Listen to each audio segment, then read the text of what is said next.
খুবই আসলে মানবতার অবস্থা। আমরা সকাল থেকে আমরা বিভিন্ন পয়েন্টে পয়েন্টে দেখেছি যে আমাদের স্পিড বিকল হয়ে গিয়েছে। আমরা সেনাবাহিনীর একটি আমাদেরটা হয়তো ঠিক ছিল, সেনাবাহিনীর একটা সাপোর্ট দিয়েছিলাম, সেটা পথে আমাদের স্পিড বিকল হয়ে গিয়েছে। আমাদের একটি বিকল্প টিম আমাদের সহায়তা করছে সামনে, তারা নেতৃত্ব এসেছে। তো তার মানবতার অবস্থা আমাদের হবে তখন আমরা ভাবি না। আলট্রা ফাউন্ডেশন যেখানে গিয়ে চেষ্টা করেছি প্রচুর করে খাবার নিয়ে মানুষের হাতে পৌঁছানোর জন্য। মহিলারা পানির দোকান সাথে আসতেছে আমাদের বোটের নিকটে প্যাকেটের জন্য দিতে পারতেছি না। এই অবস্থায় আমাদের কাজ করতে হচ্ছে, যেটার মানে ইমোশনালি আমাদের প্রত্যেকটা টিম মেম্বার আসলে তারা মানবতা, তারা এত এত মানে মানসিকভাবে তারা মানুষভাবে ভেঙে পড়েছে। আমাদের পক্ষে আসলে কাজ করাটা, আমাদের কাজ করার মতো মানবিক কোনো অবস্থা আমরা নাই। আমাদের প্রত্যেকটা টিম তাদের সাথে কথা বলেছি, ঢাকা থেকে এসেছে, সবাই এক অবস্থা, তারা কাজ করার মতো অবস্থা কেউ নেই। বলবো আমরা কিভাবে কাজ করবো, মানুষের অবস্থা থেকে কোনো মানুষের পক্ষে কাজ করা সম্ভব না। আমি কালকে ঢাকায় গিয়েছিলাম আপনাদেরকে আপডেট দেওয়ার জন্য, সেটা তো ঘুমাইতে পারিনি। সকাল থেকে আমি আবার এসেছি।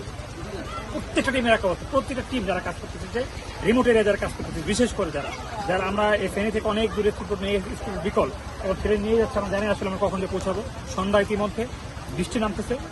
আল্লাহ সহায়, আমাদের জন্য দোয়া করবেন, মানুষের জন্য দোয়া করবেন, তাহলে তাতে আমাদের সকলকে হেফাজত করে। ওদের নিয়ে যেতে হবে। হ্যাঁ, তুমি বেঁচে দিয়ে